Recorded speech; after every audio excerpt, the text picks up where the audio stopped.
जय हिंद दोस्तों। आज हम लोग हिस्ट्री का एक सेक्शन देखते हैं। हिस्ट्री का वीडियो आप देखे होंगे, दिल्ली सल्तनत। यहाँ लिखा हुआ दिल्ली सल्तनत। मेडाइवल हिस्ट्री जब पढ़ना शुरू किए तो दिल्ली सल्तनत का 2 वीडियो हम डाले हैं। सबसे पहले मुस्लिम का उत्पत्ति कैसे हुआ, इस वर्ल्ड में मुस्लिम कहाँ आए, पूरे वर्ल्ड में सऊदी अरब में पैगंबर का जन्म हुआ और धीरे धीरे मुस्लिम कैसे बढ़ते चला गया। ये आप देखें ध्यान से इस वीडियो को कि पैगंबर की मृत्यु के बाद खलीफा का दौर आया, खलीफा भी बढ़ते चले गए। खलीफा पहले जो सो आपको उमैया वंश, फिर अब्बासी वंश, फिर फ़ातिमी वंश। जब खलीफा कमज़ोर हुआ तो सुल्तान हावी हो गया, सुल्तान की उपाधि लोग धारण करने लगे। तो इस तरह से आप देखें, पहला वीडियो जाकर देखें और हम फिर इसको देखें कि कैसे कैसे गजनवी आक्रमण, पहला आक्रमण मोहम्मद बिन कासिम का 712 में सिंध में हुआ। सिंध का राजा दाहिर था। उसके बाद गजनबी आया, मोहम्मद गजनबी का भारत में 17 बार आक्रमण हुआ, ये आप देखिएगा। फिर गौरी आया, फिर गौरी का गुलाम जो था कुवाचा, एल्दौज और कुतुबुद्दीन ऐबक, उसमें ऐबक भारत के हिस्से में आए। भारत में लाहौर का इसको क्षेत्र मिला था, तो लाहौर में कुतुबुद्दीन ऐबक ने कैसे शासन किया और ऐबक तक हम आपको वीडियो पढ़ा चुके थे। ऐबक इस 2 वीडियो पहले देख लेंगे, उसके बाद इस वीडियो को देखेंगे। ऐबक के बाद आज जो ऐबक मरने के बाद, ऐबक गौरी का गुलाम था। ऐबक की मृत्यु के बाद थोड़े से कम समय 6 महीने के लिए आराम शाह शासक बनता है और आराम शाह की हत्या करके आपका शासक जो बनता है इल्तुतमिश बनता है। कौन बनता है? इल्तुतमिश। तो इसकी कहानी को देखें कि इल्तुतमिश गुलाम वंश का शासक था, मामलुक वंश कह सकते हैं। इल्तुतमिश इसका शासक काल है 1211 से लेकर के 1236 ईस्वी तक। ठीक है, ऐबक मात्र 4 साल शासन किया। इल्तुतमिश, पहली बात कि अगर आप नोट्स बनाएंगे तो ये इलवारी तुर्क था। कौन तुर्क था? इलवारी तुर्क कह सकते हैं आप, इलवारी तुर्क या शमसी वंश चल रहा है ना। ये पूछता है क्वेश्चन आपसे कि जिसमें ये बना था शासक ऐबक के बाद, आराम शाह की मृत्यु हत्या करने के बाद, उस समय ये कहाँ का गवर्नर था। एक क्वेश्चन ये भी करता है कि इल्तुतमिश उसमें कहाँ का गवर्नर था, तो आप बताएंगे बदायूं का गवर्नर था। कहाँ का था? बदायूं का गवर्नर था। फिर कहेगा कि दिल्ली सल्तनत का कुतुबुद्दीन ऐबक ने स्थापना किया, लेकिन वास्तविक संस्थापक अगर पूछेगा आपका दिल्ली सल्तनत का वास्तविक संस्थापक, 3rd पॉइंट, वास्तविक संस्थापक कौन था? वास्तविक संस्थापक तो आप बताएंगे संस्थापक इल्तुतमिश था। कौन था? इल्तुतमिश था। ठीक, इल्तुतमिश इलवारी तुर्क था, शमसी वंश का था, बदायूं का गवर्नर था, वास्तविक संस्थापक दिल्ली सल्तनत का था। ये शासन कितना दिन किया? 1211 से 1236 तक किया। आराम शाह की हत्या करके किया, ये सब काम है। पहला ऐसा इल्तुतमिश शासक है जो खलीफा से सुल्तान की उपाधि धारण किया। खलीफा, हम बताएं कि पैगंबर की मृत्यु के बाद खलीफा का दौर आया, जो कि सर्वोच्च था। इस्लाम में सबसे सर्वोच्च अगर पैगंबर के बाद था, भगवान के बाद, तो खलीफा, और खलीफा के बाद सुल्तान। तो सबसे पहले आपको हम बता चुके इस वीडियो में कि सबसे पहले जो खलीफा का उपाधि धारण किया वो मोहम्मद गजनबी था। पूरे धरती पर बात किया जाए, पूरे वर्ल्ड में धरती की बात किया जाए तो खलीफा से उपाधि सुल्तान की धारण करने वाला पहले गजनबी था। लेकिन भारतीय शासक में, दिल्ली सल्तनत में कौन ऐसा प्रथम शासक था जो सुल्तान की उपाधि धारण किया? तो यही इल्तुतमिश था। तो सुल्तान की उपाधि धारण किया, किससे लिया? खलीफा से लिया। ठीक है, ये बात समझ में आ रहा है? क्लियर यहाँ तक। इसके बाद इसकी हत्या तो जानते हैं कि 1236 में इसकी मृत्यु हो जाएगी। कब मृत्यु हो जाएगी? 1236 में इसकी मृत्यु हो जाएगी।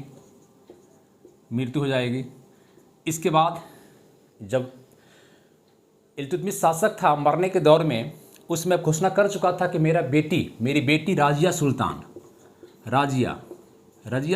ही जो है आपको शासिका बनेगी। अपना उत्तराधिकारी राजिया सुल्तान घोषित किया था।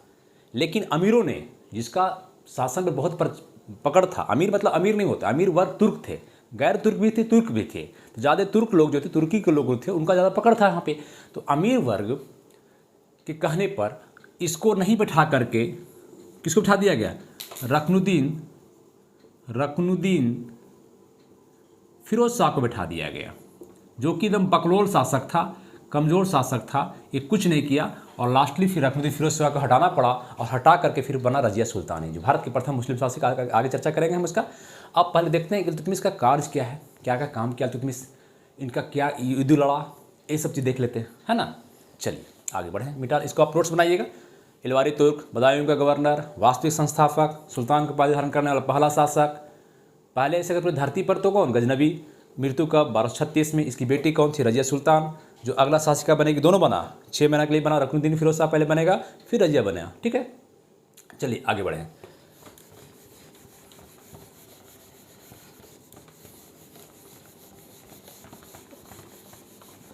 अब आइए देखिए कि इनका काम क्या है, इल्तुतमिश क्या क्या काम किया, है ना। इसको काम को अगर बारीकी से देखा जाए, बढ़िया से कहानी के तौर पे, तो सबसे पहले युद्ध जो लड़ा, ये युद्ध जो लड़ा, एक युद्ध तराइन का तृतीय युद्ध, नाम नहीं सुने होंगे आप। तराइन का प्रथम युद्ध 1191 सुने होंगे, तराइन का द्वितीय युद्ध 1192 सुने होंगे आप, पृथ्वीराज चौहान और गौरी के बीच में।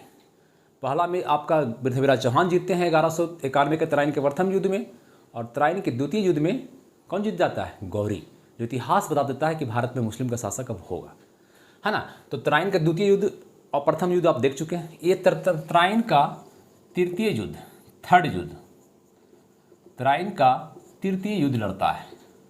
कब लड़ता है भाई, देखिए शासनकाल इसका 1211 है, 2 साल के बाद 1213 में, 1213 ईस्वी में तराइन का तृतीय युद्ध अगर पूछे आपसे कब हुआ, तो 1213 में।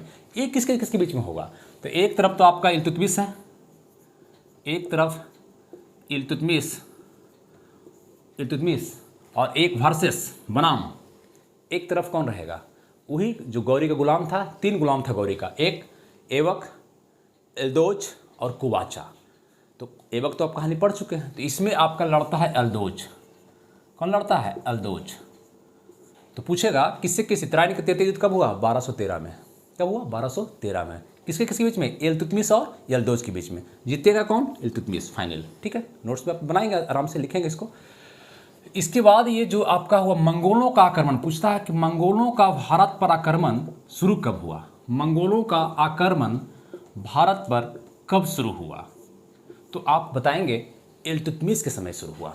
मंगोल का आक्रमण भारत पर कब शुरू हुआ, अरे भाई ऐबक तो था ही, अभी ऐबक के समय शुरू हुआ नहीं।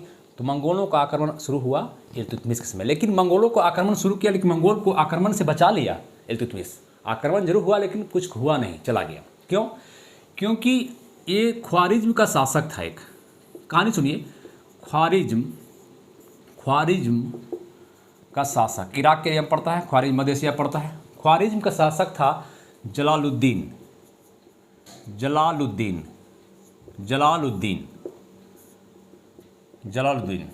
है ना। ये जलालुद्दीन क्या किया था कि मंगोल का जो नेता था चंगेज खां, कौन था, चंगेज खां, ध्यान दीजिएगा, मंगोल का नेता चंगेज खां, उसका भाई था, उसका हत्या कर दिया जलालुद्दीन। ख्वारिज्म का शासक जो जलालुद्दीन था, वो इसके चंगेज खां के भाई को हत्या कर दिया। बताइए, चंगेज खां जो मंगोल का उसमें वर्चस्व था, पूरे मैंने उसके नाम से लोग डरते थे, उसके भाई को हत्या कर दिया जाए तो छोड़ेगा क्या। तो वो एक चंगेज खां इसका पीछा कर रहा था जलालुद्दीन का। तो ये छिपने के लिए जो है दिल्ली सल्तनत के एरिया में घुस गया और इल्तुतमिश को कहा कि हमको बचा लीजिए। लेकिन अगर दिमाग का शासक नहीं था तो बचा लेता। तो अगर इसको संरक्षण दीजिएगा जलालुद्दीन को, जो इसका भाई की हत्या किया है, तो छोड़ेगा क्या। तो एक क्या किया, इल्तुतमिश बोला नहीं भाई, हम संरक्षण नहीं देंगे, हम आपको जगह नहीं देंगे। जलालुद्दीन को जगह नहीं दिया, इसीलिए चंगेज खां लौट गया, छोड़ दिया। तो आपको मंगोल का आक्रमण जरूर पूछेगा क्वेश्चन कि मंगोल का आक्रमण कब हुआ, इल्तुतमिश के समय। लेकिन क्या कोई नुकसान हुआ, नहीं, मंगोलों के आक्रमण से बचा लिया। कह सकते हैं कि इल्तुतमिश ने मंगोलों के आक्रमण से दिल्ली सल्तनत को बचा लिया। क्या कर लिया, बचा लिया, ठीक ना, बचा लिया। अब थोड़ा सा आप देख सकते हैं कि मंगोल था कौन, कहाँ से आया था मंगोल धरती पर। अगर मंगोल की बात हो गई तो मंगोल कौन था, तो भैया मंगोल आप देखते हैं, मंगोलिया भी देखे होंगे आप, मंगोल लोग का देखते हो, चाइना का गोवा का क्षेत्र है, गोबी क्षेत्र। चीन जो है आपका देश, उसमें गोबी प्रदेश, गोबी मरुस्थल जो सुने होंगे नाम, गोबी मरुस्थल, यहीं पर मंगोल रहता था।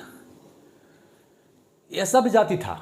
ये कैसा जाति था, असभ्य था। असभ्य समझते हैं ना, एकदम असभ्य, कोई सभ्यता का नाम की चीज़ इसमें नहीं थी। ये लोग मेन पेशा था इसका घोड़ा चढ़ाना, घोड़ा को चराना, पशु को चराना।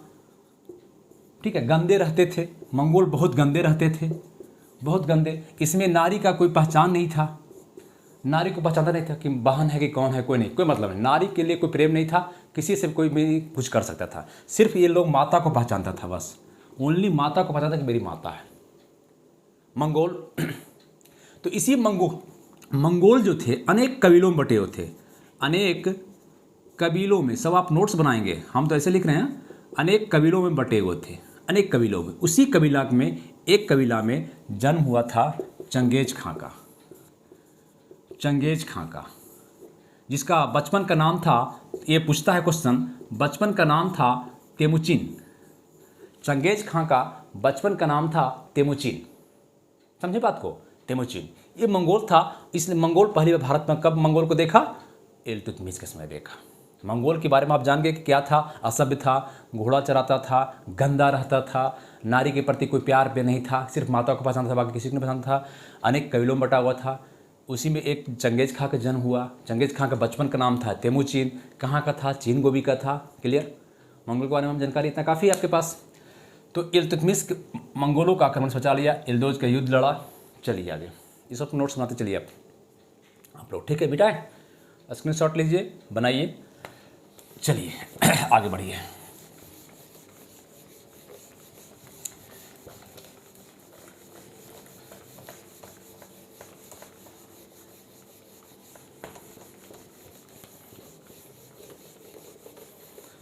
इल्तुतमिश काम क्या क्या किया? अगर देखा जाए तो इसने क्या क्या काम किया, अगर इनका काम अब देखा जाए तो एकता प्रथा, अगर पूछेगा आपसे कि एकता प्रथा शुरू कौन किया? एकता प्रथा, एकता प्रथा की शुरुआत कौन की? इल्तुतमिश। एकता क्या था? प्रांत था। आज जानते हैं एकता क्या था? प्रांत, क्षेत्र, राज्य कह सकते हैं।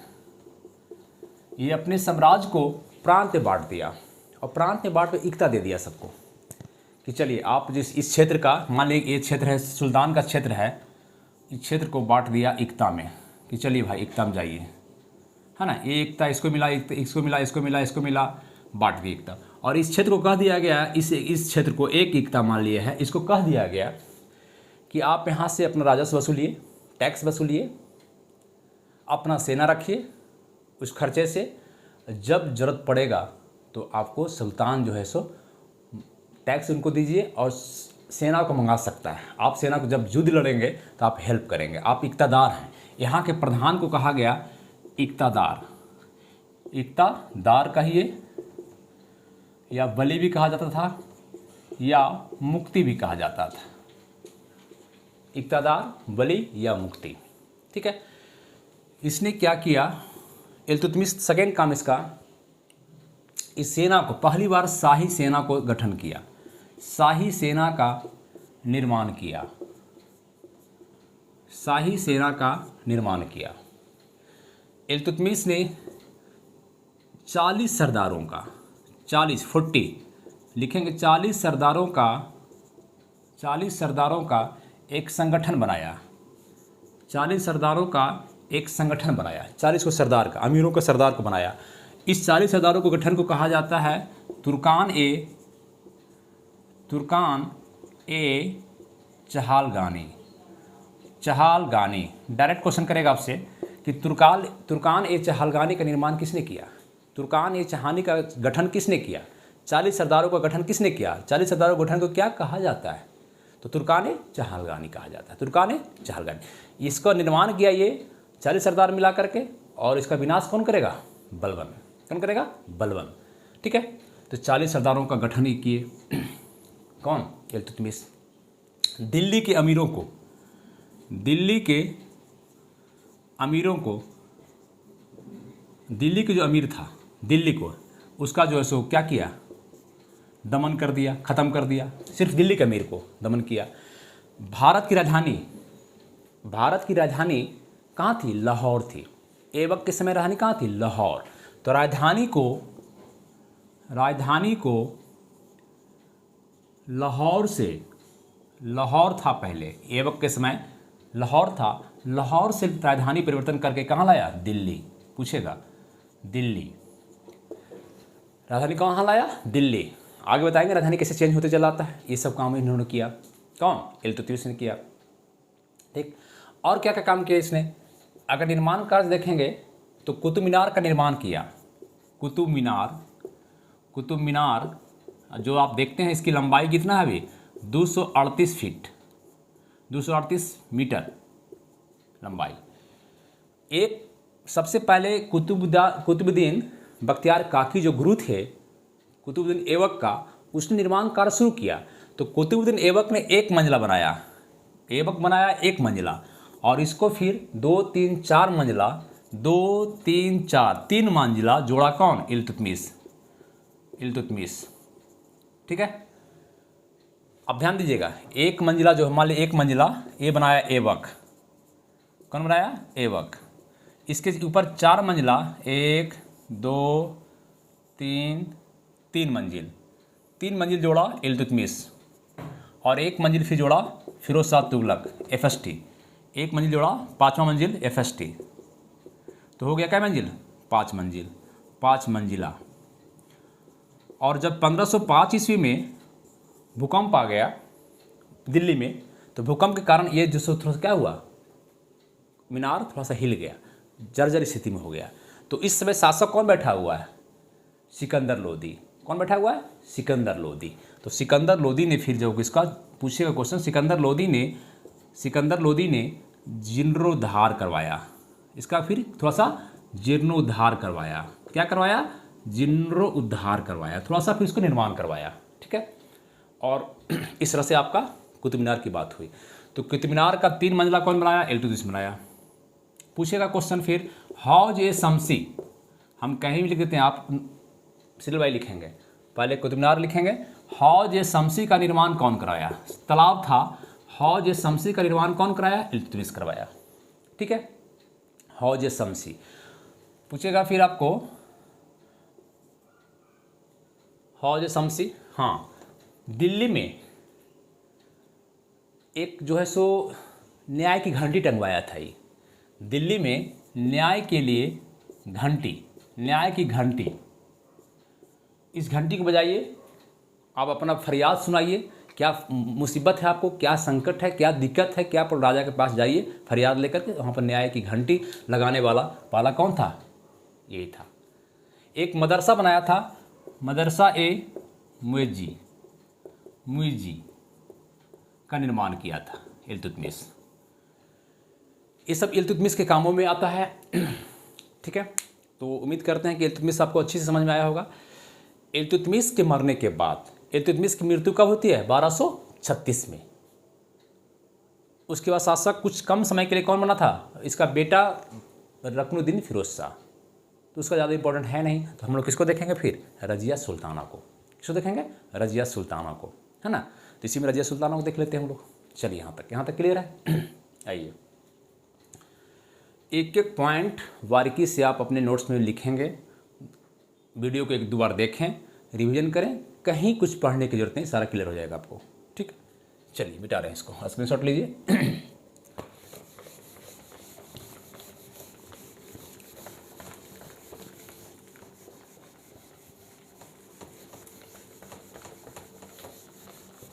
देखिए, रजिया सुल्ताना के बारे में क्या है कि रजिया सुल्ताना पहली मुस्लिम शासिका थी।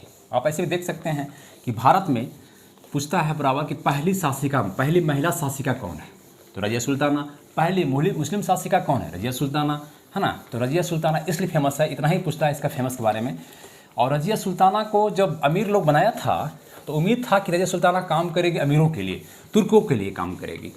लेकिन इसने ऐसा नहीं करके सबके लिए सोचना शुरू कर दी, है ना। इसमें कुछ नहीं है, ये आपका अमीर सोच रहे थे कि ये हम लेडीज़ की तरह काम करेगी, लेडीज बन के रहेगी। लेकिन रजिया ने लेडीज नहीं पहनी, वो कुल्हा और कावा पहनना शुरू कर दी। जब दरबार में आती थी तो कावा एकदम कुर्ता पैजामा पहन के, पोशाक जेंट्स का, कुल्हा मतलब टोपी होता है, टोपी पहन के आना शुरू कर दी। अमीर लोग को लगा, तुर्क लोग को, अमीर मतलब तुर्क समझिए, अमीर मतलब पैसा वाला नहीं, तुर्क जो तुर्की थे, गैर तुर्क भी तुर्की, लेकिन मेन पकड़ था तुर्की का। वो उनको हट चोट पहुँचना शुरू हो गया।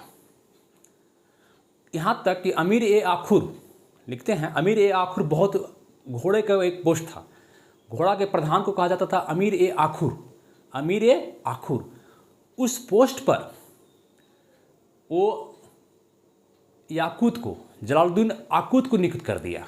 कहा जाता है, बदनाम कर दिया लोग कि याकूत से इसको प्रेम था, हालांकि शादी किया था अल्तुनिया से, लेकिन याकूत को अमीर ए आखुर का पोस्ट दिया जो गैर तुर्क था, तुर्की नहीं था। इससे नाराज हो गए लोग और लास्टली इसकी हत्या करवा दी गई कैथल जगह में 13 अक्टूबर 1240 ईस्वी को। तो बस यही कहानी है इसका। तो राजिया सुल्तान, राजिया सुल्तान ये 4 साल शासक रहे दोस्तों रुकनुद्दीन फिरोज शाह के बाद 1236 से 1240 ईस्वी तक। ठीक है, पहली बात लिखेंगे, प्रथम मुस्लिम शासिका, भारत की प्रथम महिला शासिका भी कह सकते हैं, महिला शासिका या मुस्लिम महिला शासिका, मुस्लिम शासिका बनने वाली थी। ठीक है, पहला पॉइंट। दूसरी बात, इसने कावा एवं कुल्हा पहनना शुरू कर दी और दरबार में आना शुरू कर दी। कावा मतलब होता है वस्त्र, होता है पोशाक, जो कि आपका पुरुष का पोशाक था, और कुल्हा मतलब होता है टोपी,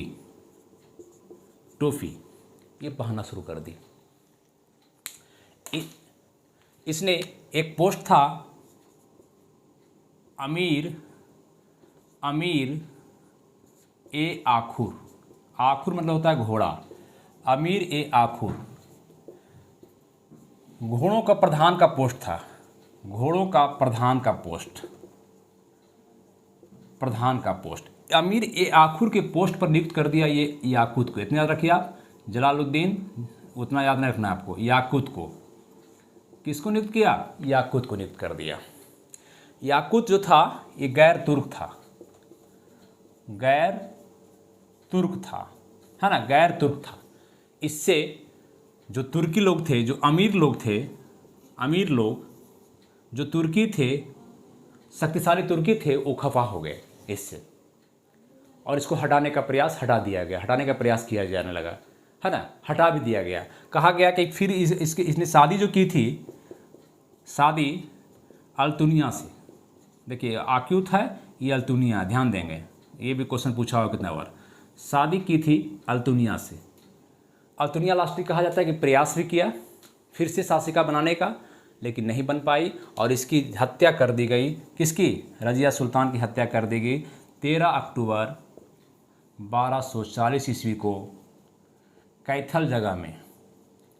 दोनों पॉइंट याद रखेंगे, हत्या कब हुआ? 13 अक्टूबर, डेट याद रखेंगे, 13 अक्टूबर 1240 को, और कौन जगह? कैथल जगह में। दोनों पॉइंट याद रखेंगे, ठीक है। हत्या कर दे, रजिया सुल्ताना की कहानी खत्म हो गया। बस पहला महिला शासिका, कुल्हा और कावा पहनने वाली, अमीर आखुद पर आकूत को शादी किया अल्तुनिया से, और इसकी हत्या कब हो गई? 13 अक्टूबर 1240 को कैथल जगह में हो गई। बस रजिया सुल्ताना के बाद कौन आएगा, है ना? इसके बाद आपको शासक जो भी आता है, बहराम शाह आता है। कौन आता है? बहराम शाह। कमज़ोर शासक है ये। बहराम शाह में ज़्यादा आते हैं कि 1240 से 2 साल तक रहता है, 1242 तक, ठीक है। इसको इस सबको ज़्यादा आपको याद नहीं रखना है, ठीक है। इसमें बहराम शाह में एक चीज़ याद रखेंगे सिर्फ, कि एक पोस्ट क्रिएट किया गया था। अमीर लोग क्या किया, एक पोस्ट बना दिया। देखिए होशियारी, अमीर लोग, जो अमीर का मतलब ही होता है अमीर जिसका शासन पर पकड़ था। इसमें मेनली मुख्य रूप से तुर्क लोग थे। तुर्क कौन? मुस्लिम लोग। और गैर तुर्क भी था, वो भी मुस्लिम ही, गैर तुर्क भी था, वो भारतीय नहीं था। गैर तुर्क भी था लेकिन भारतीय नहीं, भारत को छोड़कर दूसरे तुर्क, ये मत समझिएगा। लेकिन पकड़ किसका था? तुर्की का। तो अमीर चाहते थे कि मेरा हमेशा शासन पर पकड़ रहे, राजा पर पकड़ रहे, और रजिया का हत्या करवाया था और बहराम शाह को बना दिया कमज़ोर शासक को। तो इसी समय एक पोस्ट क्रिएट कर दिया नायब, ध्यान देंगे, नायब ए मुमलिकात, नायब ए मुमलिकात, नायब ए मुमलिकात, याद रखें नायब ए मुमलिकात, ये पोस्ट था नायब ए मुमलिकात। इस पोस्ट पर पहली बार नियुक्त किया गया, क्वेश्चन करता है इस पोस्ट पर किसको बनाया गया। ये आपका शासक सत्ता सुल्तान के बाद सबसे बढ़िया पोस्ट था, ये अमीर का पोस्ट बनाया गया वो पोस्ट था। तो नायब ए मुमलिकात पर एतगीन को किसको बनाया गया, एतगीन। क्वेश्चन पूछा हुआ है कि नायब ए मुमलिकात पर सबसे पहले नियुक्त होने वाला व्यक्ति कौन है, कौन व्यक्ति है, एतगीन है। कौन है, एतगीन, एतगीन। उसके बाद बलबन भी बनता है, रेहान बनता है, बलबन जब बना जाता है इस पोस्ट पर फिर बनबल बनता है, बलबन, बलबन, नायब मुमलिकात। आगे बनाया जाएगा किसी नासिरुद्दीन महमूद के समय, अभी नहीं, अभी एतगीन याद रखिए आप, ठीक है। आगे बढ़ते हैं, यहाँ तक क्लियर, बहराम शाह तक। आइए, इसके बाद एक शासक है कमज़ोर शासक, फिर आइए नासिरुद्दीन महमूद को देख लीजिए, नासिरुद्दीन महमूद।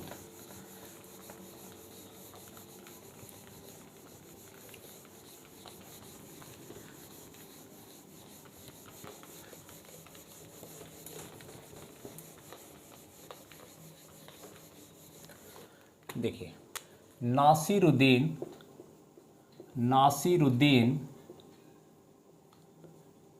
महमूद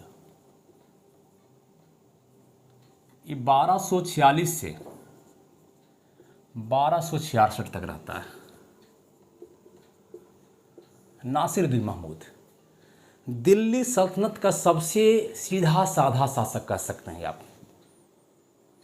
आप कह सकते हैं कि सादा जीवन उच्च विचार वाला शासक, लोग चलने वाला है नहीं, क्योंकि यहाँ पर तुर्क लोग अमीर लोग मुँह बाए हुए हैं, आप सीधा बन के आए हैं, रह पाइएगा। तो ये शासक तो 20 साल किया, क्योंकि अमीर की बात ही मानता था। ये नासिर तो कहेगा सबसे ज़्यादा सादा जीवन जीने वाला। यहाँ तक कहा जाता है कि अपना जीवन जो है टोपी सी के बिताता था, टोपी सीकर। पूछता है कि कौन सा ऐसा मैंने सीकर, टोपी को सी करके, आप समझिए इस बात को। क्वेश्चन करेगा कौन सा ऐसा शासक है दिल्ली सल्तनत का जो टोपी सीकर जीवन बिताता था।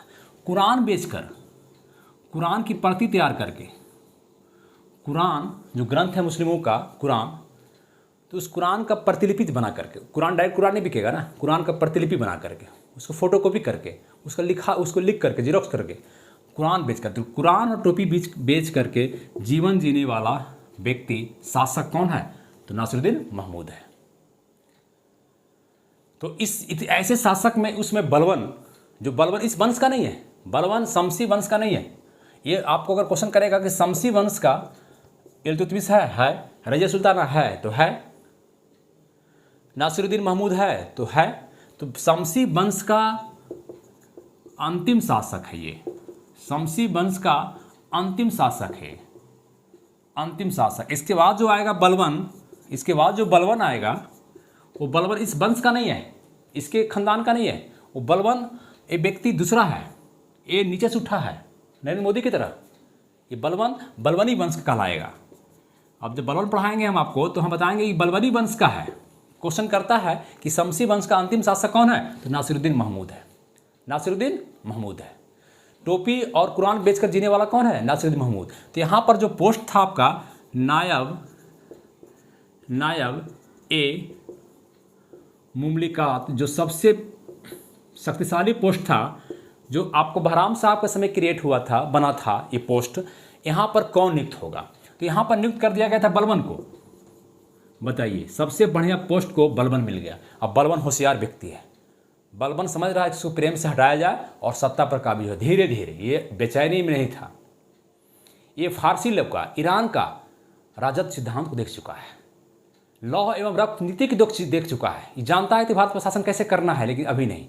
बलबन को बना दिया गया नायब मुमलिकात। लोग अमीर लोग हल्ला करने लगा कि इसको बना दिया है, इस वंश का है नहीं, कब्जा कर लेगा। अमीर समझता था इस बात को, तो बलबन को हटा करके फिर जो है सो रेहान को बनाया गया। रेहान को पूछेगा रेहान को दिया गया नायब मुमलिकात का पोस्ट, लेकिन फिर रेहान को हटा करके कमज़ोर था, फिर बलबन बन गया। तो फाइनली आपका नायब मुमलिकात का जो पोस्ट है इसके समय नासिरुद्दीन महमूद के समय कौन था? बलबन था। बलबन था। और बलबन ने अपनी बेटी का शादी कर दिया किससे? नासिरुद्दीन महमूद से।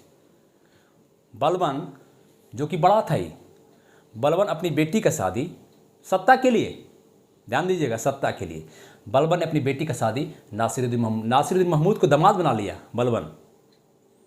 और धीरे धीरे जो आप इसकी जो मृत्यु होती है, नेचुरल मृत्यु, इसकी मृत्यु के बाद शासक बन जाएगा बलबन। गयासुद्दीन बलबन कहिए, बहाउद्दीन बलबन कहिए, बलबनी वंश का बलबन कहिए, बलबन का कहानी अलग वीडियो में देखेंगे हम लोग, क्योंकि बलबन थोड़ा सा लंबा चैप्टर हो जाता है, देखते हैं, ठीक है। तो इस तरह से आपको यहाँ तक हम लोग पहुँच गए हैं। गुलाम वंश का अंतिम बलबन ही मिल ली है, फिर कैमूर्स है अंतिम शासक। कुछ नहीं, एक वीडियो थोड़ा सा शॉर्ट वीडियो होगा, कहानी इसका ख़त्म हो जाएगा। फिर हम लोग देखेंगे खिलजी वंश, क्यों देखेंगे, फिर खिलजी, फिर तुगलक, फिर सैयद, इस तरह से देखते चलेंगे, ठीक है दोस्तों। बहुत मेहनत करना पड़ता है, बहुत मेहनत करते हैं आप लोग के लिए, लेकिन आप लोग न तो सब्सक्राइब करवाते हैं, न चैनल को बढ़ाते हैं। मनोबल थोड़ा छोटा होता है, ये आपका चैनल है, बढ़ाइए, प्रयास कीजिए, हर जगह शेयर कीजिए। Okay, thank you.